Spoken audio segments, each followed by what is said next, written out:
Hi, I'm Sarah. I'm a graphic designer living in Portland, and for the past 15 years, I thought I understood my family. I thought love meant sacrifice. I thought being the responsible one meant quietly shouldering everyone else's burdens. But that Tuesday evening in November, sitting around my parents' mahogany dining table, I learned that everything I believed about family was about to crumble. Have you ever been in a room where the silence feels heavier than words? That's exactly what it felt like when Mom called me over for what she said was an important family discussion. The dining room was unusually formal, the good china was out, Dad had actually combed his hair, and there was this thick manila envelope sitting right in the center of the table like some kind of ominous centerpiece. "Sarah, honey, sit down," Mom said, her voice carrying that fake sweetness she used when she was about to deliver bad news. You know that tone, the one that makes your stomach drop before you even know why. I pulled out the chair across from them, the same chair I'd sat in countless times before when they needed something. Money for my brother Jake's law school, funds for my sister Emma's wedding, cash to cover Dad's medical bills after his heart attack 3 years ago. But this time felt different. This time, they weren't asking. They were telling. Mom's manicured fingers drummed against the manila envelope. "We wanted you to know about our will, sweetheart. We think it's important for all our children to understand our final wishes." She opened the envelope with deliberate slowness, like she was savoring the moment. Inside was a thick stack of legal documents, and I could see my siblings' names highlighted in yellow throughout the pages. "Now, we've thought about this very carefully," Dad chimed in, adjusting his reading glasses. "Jake is getting the house, of course, since he's the eldest and he's established his law practice. Emma is receiving the investment portfolio and the vacation cabin in Tahoe, and Tommy gets the business assets and Mom's jewelry collection." I nodded along, waiting for my name to come up, waiting for them to explain what I would inherit. The seconds stretched out like hours. The grandfather clock in the corner ticked so loudly it sounded like a drum in my ears. Finally, I couldn't stand the suspense anymore. "What about me, Mom? What am I getting?" That's when it happened. The moment that changed everything. Mom placed her hand firmly on the will, looked me straight in the eye with this cold expression I'd never seen before, and said the words that are burned into my memory forever. "You're not getting a single cent." The words hit me like a physical blow. I actually felt the air leave my lungs. For a moment, I thought I'd misheard her. Maybe she said something else. Maybe this was some kind of cruel joke, but the look on her face, that satisfied, almost vindictive expression, told me she meant every word. "I'm sorry." "What?" I managed to whisper. "You heard me correctly, Sarah. You're not inheriting anything." Her voice was matter-of-fact, like she was discussing the weather. "We've decided that since you've never married, never had children, and you seem to do just fine on your own, you don't really need family support the way your siblings do." The room started spinning. This woman, the woman who had raised me, who had sung me lullabies, who had taught me to ride a bike, was sitting there calmly explaining why I deserved nothing. As if the past 15 years of my life meant absolutely nothing. But here's the thing about moments like these. Sometimes, instead of breaking you, they clarify everything with crystal clear precision. And in that moment, sitting in that dining room with the good china and the family photos staring down at me from the walls, I felt something I'd never felt before. Not sadness, not hurt. Pure, crystalline clarity. I looked at my mother, then at my father, then back at the will spread out between us like a battle plan, and I smiled. Actually smiled. "All right," I said, my voice surprisingly steady. "Then don't expect a dime from me." I slowly put down my knife and fork. I'd been so nervous I'd been unconsciously gripping them throughout this whole conversation. I stood up, pushed my chair back, and straightened my shoulders. The dining room had never felt smaller. "Sarah, don't be dramatic," Mom started, but I held up my hand. "No, Mom, I'm not being dramatic. I'm being practical. You've just told me I'm not family enough to inherit anything. Fine. Then I'm not family enough to keep paying for everything either." The color drained from Dad's face. "Ah, Sarah, what are you talking about?" And that's when I realized something that should have terrified them, but they were too arrogant to see it coming. They had no idea. After 15 years of me quietly transferring money, paying bills, covering expenses, they had absolutely no idea that I wasn't just their daughter. I was their financial lifeline. That's when the nightmare began. Not for me, for them. You see, what my parents didn't realize as they sat there so smugly dividing up their estate was that they were about to learn a very expensive lesson about assumptions. They were about to discover that the daughter they'd just disinherited wasn't just some family member they could toss aside like an old photograph. I was the foundation their entire lifestyle was built on, but I'm getting ahead of myself. Let me take you back to the beginning because you need to understand how we got to this point. You need to understand exactly what my parents had just thrown away with their cruel little announcement. It started when I was 25. Fresh out of college with my graphic design degree, working at a small agency in downtown Portland, and finally making decent money for the first time in my life.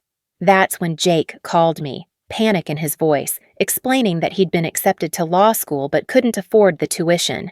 The family was broke, he said. Dad's construction business was struggling, and there was no way they could help him. "Sarah, I know it's a lot to ask," Jake had said, "but could you maybe help me out? Just for the first semester. I promise I'll pay you back as soon as I graduate and get a job." Of course I said yes. He was my big brother, and this was his dream. I liquidated my savings account and sent him $12,000 for his first semester.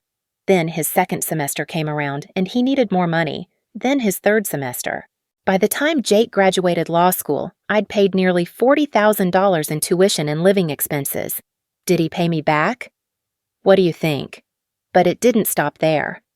Oh no, that was just the beginning. 2 years later, Emma got engaged to her college boyfriend, Marcus. They wanted a dream wedding, something straight out of a magazine. Problem was, neither of them had any money, and Mom and Dad were still struggling financially. "Sarah, you're so good with money," Emma had gushed over the phone. "Could you maybe help us out? We're talking about a small intimate ceremony, nothing too expensive. Maybe 15,000 tops?" 15,000 turned into 35,000. The venue, the dress, the catering, the flowers, the photographer. Somehow, I ended up paying for everything. Emma promised they'd pay me back after the honeymoon, but that conversation never happened. Instead, 6 months later, they needed help with a down payment for their first house. Then there was Tommy, the baby of the family, my sweet little brother who could never seem to get his life together. First, it was money for a car when his broke down. Then, rent money when he lost his job. Then, startup capital when he decided he wanted to open a food truck. $20,000 for a food truck that lasted exactly 6 months before Tommy got bored and moved on to his next big idea. And through it all, there were the family emergencies. Dad's heart attack and the medical bills that insurance didn't cover. Mom's root canal. The new roof after the big storm. The furnace replacement. The property taxes when the city reassessed their home value. Every time something happened, every time they needed money, guess who they called? Not Jake, who was supposedly doing so well in his law practice. Not Emma, who was busy playing house with Marcus. Not Tommy, who was perpetually between jobs and big ideas. No, they called me Reliable Sarah, Responsible Sarah, Sarah who never said no. But here's what really gets me, and I didn't realize this until much later. They never once acknowledged what I was doing. It wasn't framed as me helping them out of the goodness of my heart. It was positioned as family obligation, as if I owed them this support simply because I was unmarried and childless, as if my money was somehow less valuable because I didn't have a husband or kids to spend it on. Sarah makes good money, and she doesn't have the expenses the rest of us do, I heard Mom tell her sister once when she thought I wasn't listening. It's only fair that she helps out when the family needs it. Only fair. As if fairness had anything to do with me working 60-hour weeks to afford everyone else's dreams, while my own savings account remained perpetually empty. The monthly transfers became so routine that I had them automated. $1,500 to Mom and Dad for their mortgage payment. $800 to Jake to help with his student loan payments that he somehow still couldn't afford despite his law degree. $600 to Emma and Marcus for their car payments. $400 to Tommy for whatever his current crisis happened to be. Month after month, year after year, thousands of dollars flowing from my account to theirs. I told myself it was temporary. I told myself that someday, when everyone was back on their feet, things would change. I told myself that family was supposed to help each other, and this was just my turn to be the helper. I told myself a lot of things that turned out to be complete lies. But sitting there in that dining room, looking at their faces as they calmly explained why I deserved nothing, I finally saw the truth. This had never been about family helping family. This had been about them using me. I wasn't their daughter. I was their personal ATM. And now that they felt secure enough in their lifestyle, a lifestyle I had funded, they were cutting me out entirely. The grandfather clock chimed 8 o'clock. The sound seemed to echo through the silence that had fallen over the room after my declaration. Mom and Dad were staring at me like I'd just spoken in a foreign language. They genuinely couldn't process what I'd just said.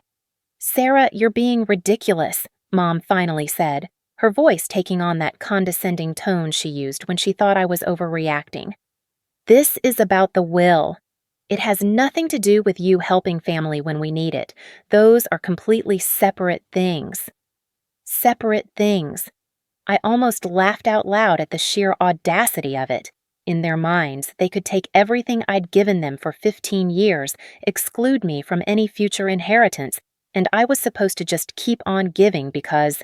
Why? Because I was the designated family bank? "Are they separate things, Mom?" I asked, tilting my head like I was genuinely curious. "Because from where I'm sitting, it seems like you've just told me I'm not really family. And if I'm not really family, then I don't really have family obligations anymore, do I?" Dad shifted uncomfortably in his chair. "Now, Sarah, you know that's not what we meant. You're always going to be our daughter. This is just about inheritance planning and making sure resources go where they're needed most." "Where they're needed most?"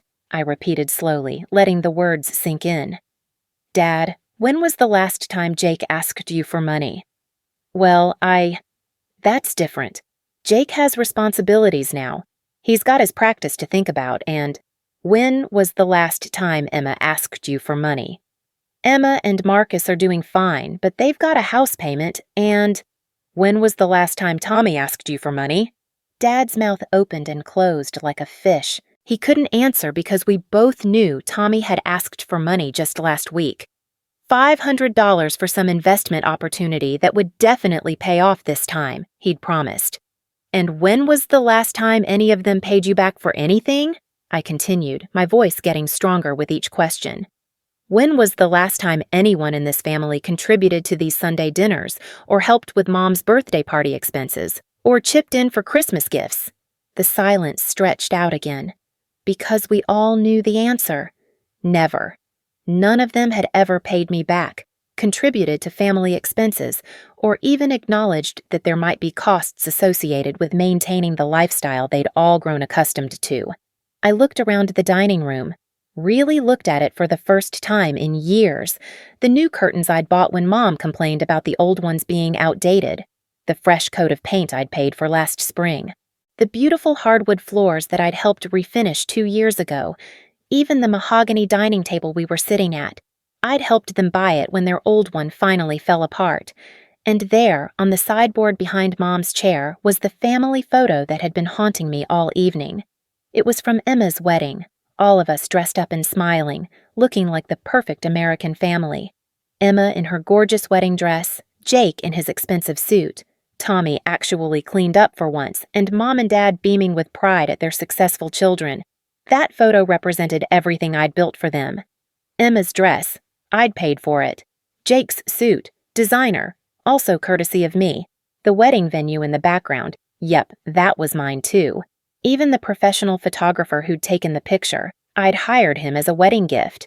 But looking at it now, I realized something that should have been obvious all along. In that photo, I was standing slightly apart from everyone else.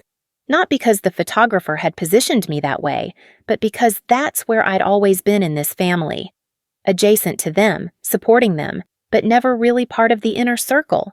Never really considered essential, until now. Now they were about to find out just how essential I really was. "You know what, Mom?" I said, my voice calm and steady. "You're absolutely right. This is about inheritance planning and making sure resources go where they're needed most. And I've just realized that my resources are needed somewhere else." I walked over to the sideboard and picked up that family photo. The glass was cold under my fingertips, and I could see my own reflection staring back at me. But for the first time in years, the woman looking back at me didn't look tired or worn down or invisible. She looked determined. "I'm keeping this," I announced, tucking the photo under my arm. "Consider it my inheritance. Everything else in this picture, the dress, the venue, the photographer, even the flowers in Mom's hair, I paid for all of it. So in a way, this photo represents the only inheritance I was ever going to get anyway." Mom stood up abruptly, her chair scraping against the hardwood floor. "Sarah, you're being completely unreasonable. You can't just what, Mom? Can't just stop funding a family that doesn't consider me worth inheriting? Can't just redirect my money to people who actually value what I contribute? Watch me." I headed toward the front door, my footsteps echoing through the house. Behind me, I could hear my parents scrambling to follow, their voices overlapping as they tried to convince me I was overreacting, that I was being dramatic, that I was misunderstanding something fundamental about the situation. But I wasn't misunderstanding anything. For the first time in 15 years, I was seeing everything with perfect clarity. And what I saw was a family that had built their entire lifestyle on my generosity, then decided I wasn't worthy of basic respect in return. As I reached for the front door handle, I turned back one last time. Mom and Dad were standing in the hallway, looking confused and slightly panicked, like they couldn't quite believe this conversation had taken the turn it had.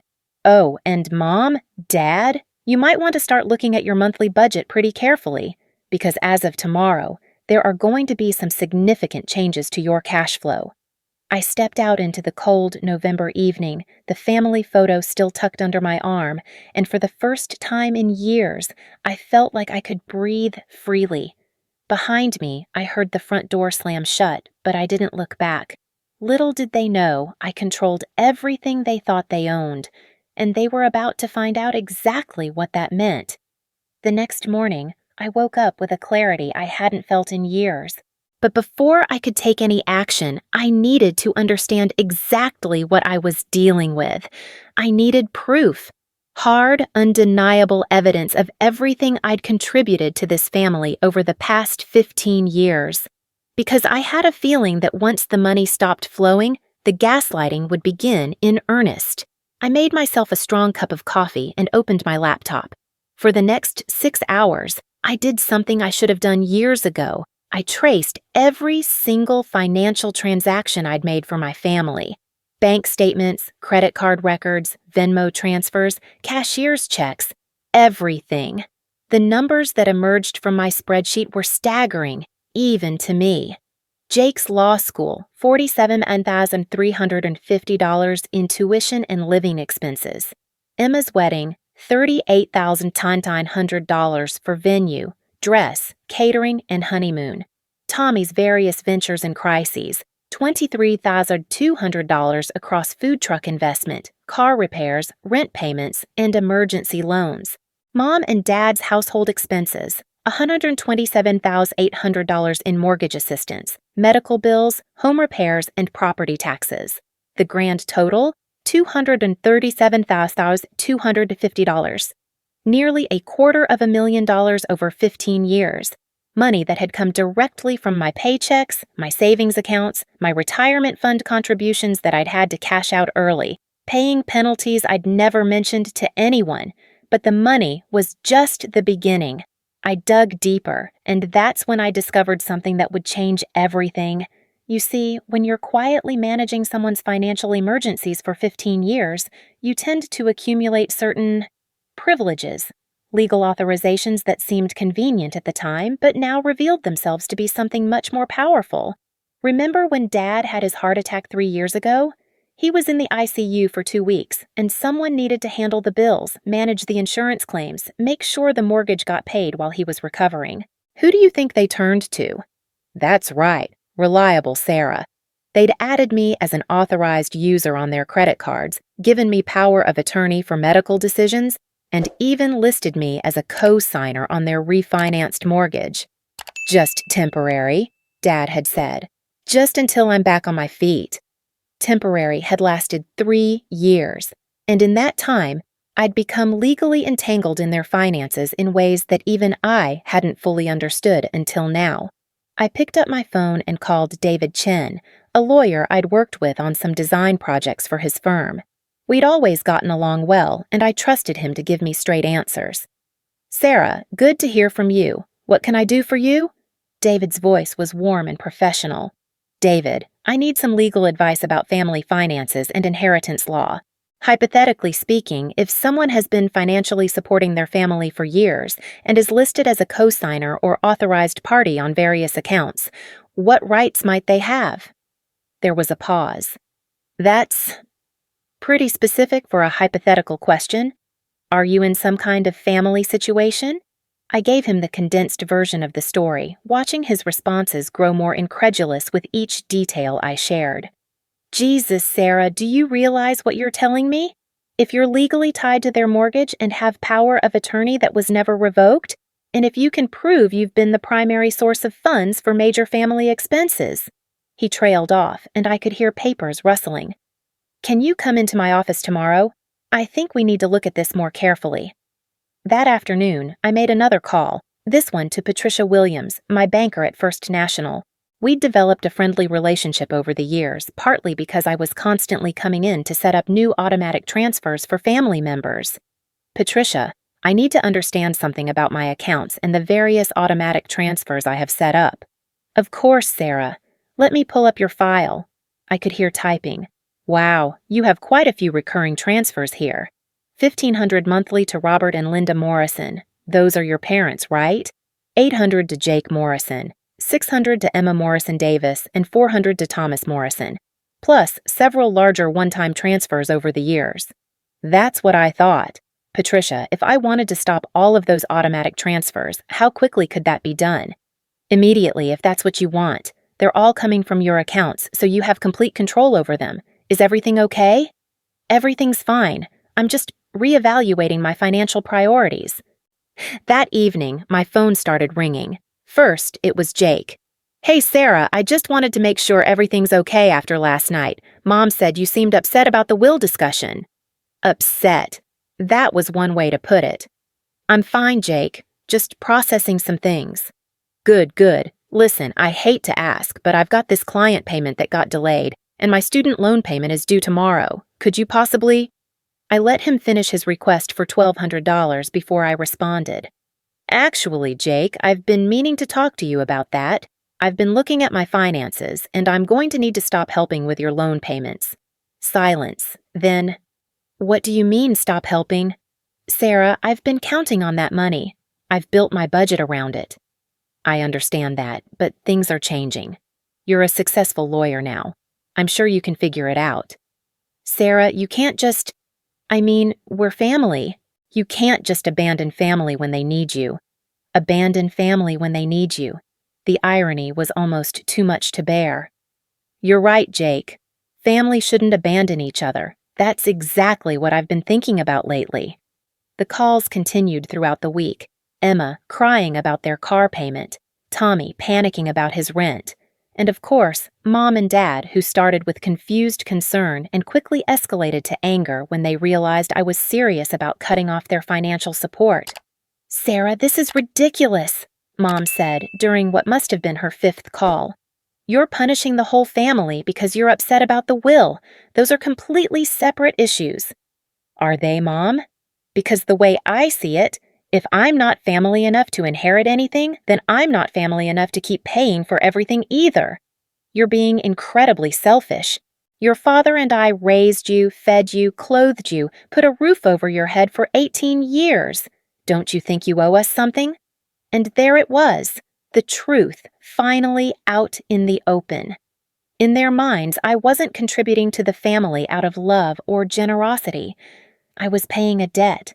An obligation that would apparently never be fully satisfied because no matter how much I gave, It would never be enough to earn me a place at their table. But while my family was busy calling me selfish and ungrateful, I was busy meeting with David Chin and discovering just how much legal power I'd accumulated over the years. "Sarah, this is actually quite remarkable," David said, spreading documents across his conference table. "Look at this mortgage refinancing document from 3 years ago. You're not just a co-signer. You're listed as a joint borrower. That means you have legal claim to the property."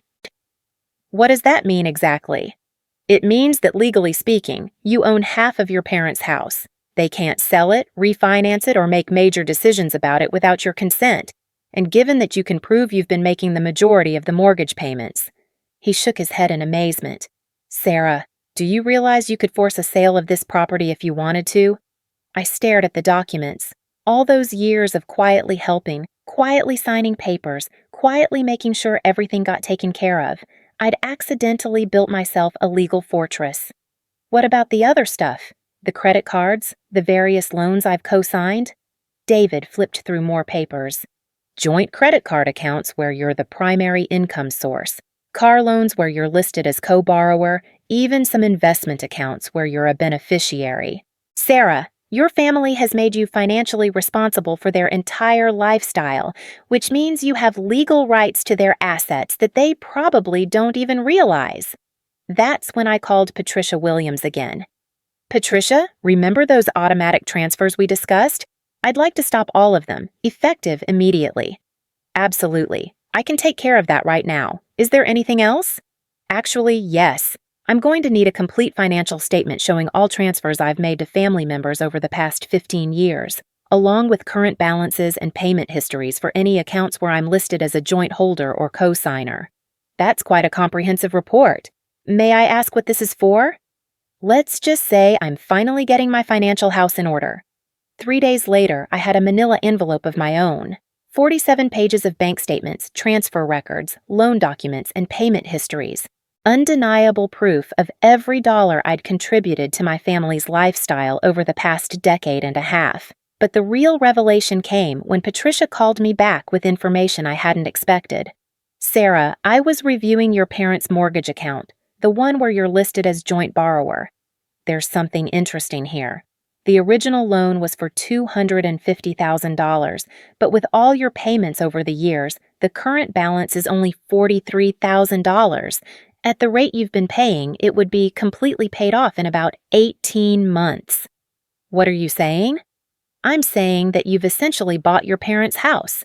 Your contributions have covered roughly 85% of the total mortgage. Legally, you could argue that you own the vast majority of that property." I sat in my car outside the bank, staring at the papers in my hands. My parents' house, the house they were planning to leave to Jake, the house where they'd sat so smugly just a week ago explaining why I deserved nothing. I had actually bought it for them, not helped them buy it, bought it. And suddenly, I knew exactly what I was going to do. Christmas was 3 weeks away, and as always, my family was planning their traditional holiday gathering.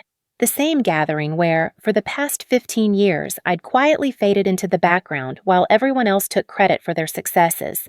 The same gathering where Jake would brag about his law practice, Emma would show off her latest home improvements, and Tommy would debut his newest get-rich-quick scheme.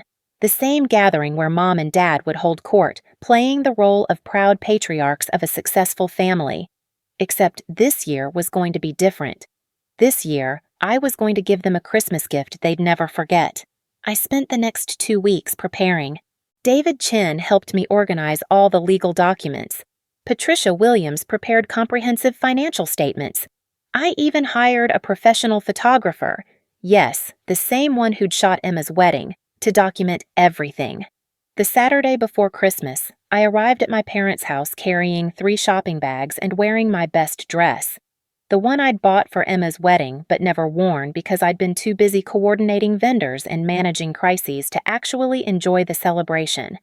"Sarah, you came!" Mom exclaimed, rushing to hug me like nothing had happened.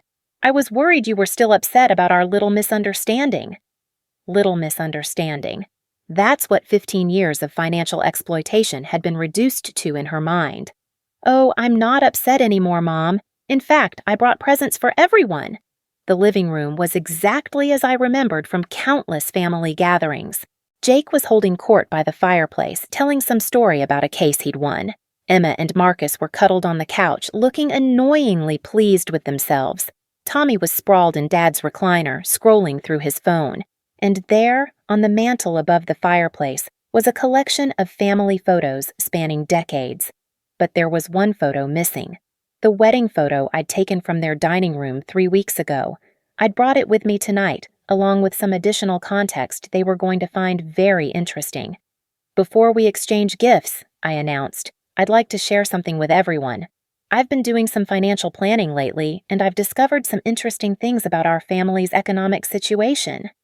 I reached into my first shopping bag and pulled out a thick manila envelope.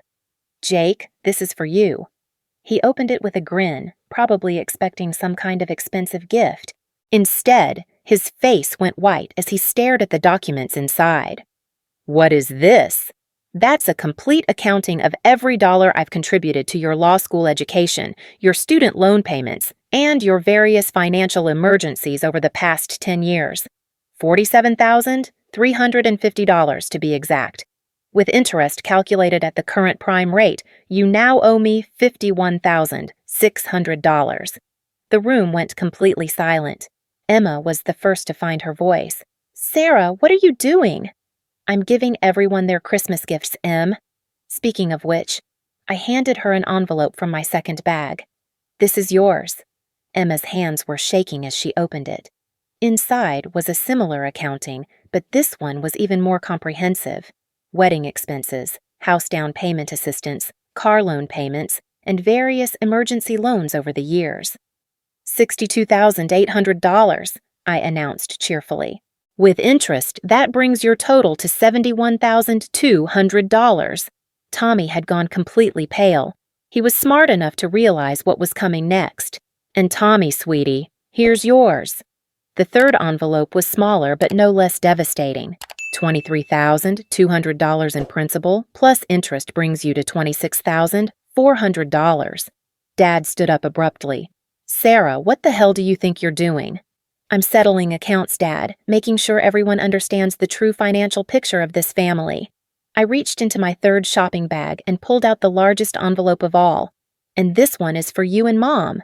Mom's hands were visibly trembling as she took the envelope. When she opened it and saw the 47 pages of documentation inside, she actually gasped. "Mortgage payments, medical bills, home repairs, property taxes, insurance premiums, and general household support over 15 years, I continued in the same cheerful tone.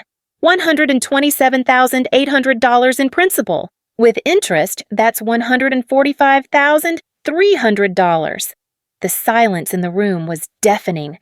Jake was still staring at his papers like they might disappear if he looked at them hard enough. Emma had started crying quietly. Tommy looked like he might throw up. "But wait, there's more," I said, channeling my inner infomercial host. "Dad, do you remember when you had your heart attack and needed someone to help manage your finances while you recovered?" "Sarah, don't do this," he said quietly. "Do what, Dad? Tell the truth? Share some interesting legal facts with my family?" I pulled out another set of documents. "See, when you added me as a joint borrower on your mortgage refinancing, and when you gave me power of attorney that was never revoked, and when you made me a co-signer on various loans and credit cards, you did something really interesting from a legal perspective." David Chin stepped out from the kitchen where he'd been waiting for his cue. I'd asked him to come as my witness, and bless him, he'd agreed to spend his Christmas Eve watching me detonate my family's financial assumptions. "Everyone, I'd like you to meet David Chin, my attorney. David, would you mind explaining to my family what these documents mean from a legal standpoint?" David adjusted his glasses and addressed the room like he was speaking to a jury.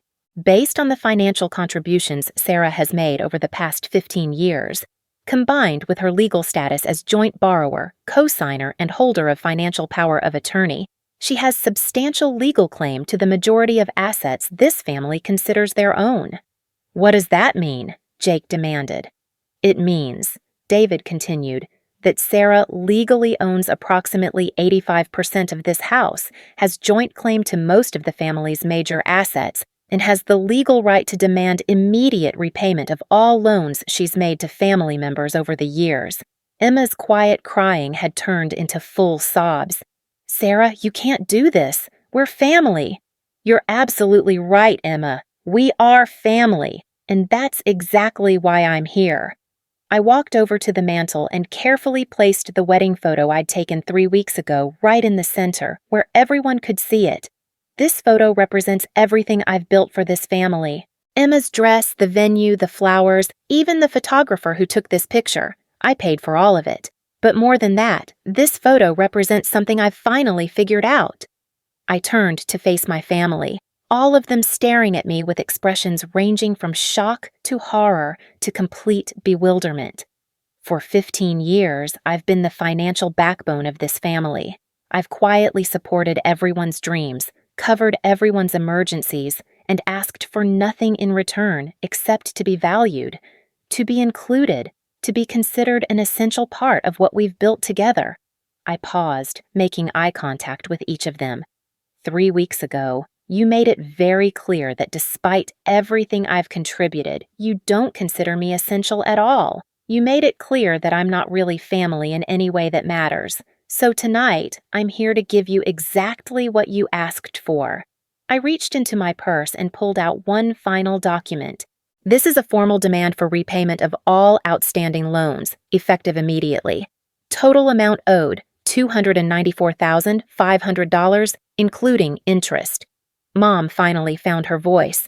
"Sarah, we don't have that kind of money. You know we don't have that kind of money." "I know you don't, Mom. That's exactly the point. You see, your entire lifestyle has been funded by someone you just told doesn't deserve to inherit anything. Someone you consider disposable. Someone whose financial contributions you've taken for granted for so long that you forgot they were contributions and started thinking of them as obligations." I walked back to the center of the room, where I could see all of them clearly. But here's the thing about legal obligations versus family obligations. Legal obligations can be enforced. Family obligations apparently only go one way. Tommy spoke up for the first time. "Sarah, what do you want? What do you want us to do?" And that's when I smiled. Really smiled for the first time in weeks. "I want you to understand something very important, Tommy. I want all of you to understand it. I am not your personal ATM. I am not your backup plan. I am not your silent partner who contributes everything and asks for nothing in return. I am your sister and your daughter, and I deserve the same respect and consideration you give to each other." I looked at the wedding photo on the mantel, then back at my family. "So here's what's going to happen. You have 2 choices. Choice 1, you can acknowledge that I am an equal member of this family, deserving of equal inheritance and equal respect. You can revise that will to reflect the reality of who has actually built the wealth in this family, and you can start treating me like a valued family member instead of a convenient source of emergency funds." "And choice 2?" Dad asked quietly. "Choice 2 is that I exercise my legal rights.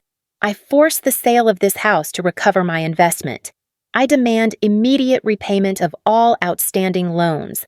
I remove myself from all joint accounts and co-signed obligations, and I let you figure out how to maintain the lifestyle I've been funding for the past 15 years. The room was so quiet I could hear the old grandfather clock ticking in the hallway, the same clock that had been counting down the seconds during that terrible dinner 3 weeks ago. Jake was the first to speak. "Sarah, you're talking about destroying the family." "No, Jake, I'm talking about saving it. Because what we've had for the past 15 years isn't a family. It's a financial arrangement where one person gives and everyone else takes. That's not sustainable, and it's not healthy, and it's sure as hell not fair." I picked up the wedding photo from the mantel and held it so everyone could see it clearly. "This photo shows the family I built for all of you. Emma's perfect wedding day, Jake looking successful and proud, Tommy cleaned up and happy, Mom and Dad beaming with joy at their children's accomplishments. It's a beautiful picture of a beautiful family." I paused, letting them really look at the image. "But I'm not really in this picture, am I?" "Oh, I'm physically present, but I'm standing apart from everyone else. I'm the one who made it all possible, but I'm not really part of the story being told. I'm the ghost in my own family photo. I set the photo back on the mantle, but this time I placed it slightly differently so that my image in the frame was more prominently displayed. I'm not going to be a ghost anymore. I'm either going to be a full member of this family, with all the rights and respect that entails, or I'm going to be free of this family entirely. But I'm done being the invisible financier of everyone else's happiness. Emma stood up, wiping her eyes. Sarah, I didn't realize.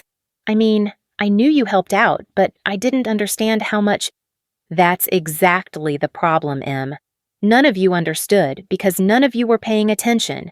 You were all so comfortable taking what I offered that you never stopped to think about what it cost me. Not just financially, but emotionally. I looked around the room one more time, taking in each of their faces. For the first time in years, they were really seeing me. Not as reliable Sarah who could be counted on to solve problems, but as a person with feelings and needs and limits. I'm going to leave these documents with you tonight. Take some time to think about what I've said. Talk to each other about what kind of family you want to be going forward. And then call me when you've decided. I walked toward the front door, the same door I'd walked through 3 weeks ago after learning I'd been cut out of their will. But this time felt completely different. This time I wasn't leaving in hurt and confusion. I was leaving in power. Oh, and one more thing, I said, turning back from the doorway. That mortgage payment that's due on January 1st, the one that's automatically deducted from my account every month? I've canceled that automatic transfer, so you might want to make arrangements for that. I stepped out into the cold December night, leaving my family to contemplate the true cost of their assumptions. Behind me, I could hear voices rising as the reality of their situation began to sink in. For the first time in 15 years, I had given my family exactly what they deserved. Not my money, not my silent support, not my invisible sacrifice. I had given them the truth, and the truth, as it turned out, was worth more than anything they could have left me in their will. Now we would find out what they planned to do with it.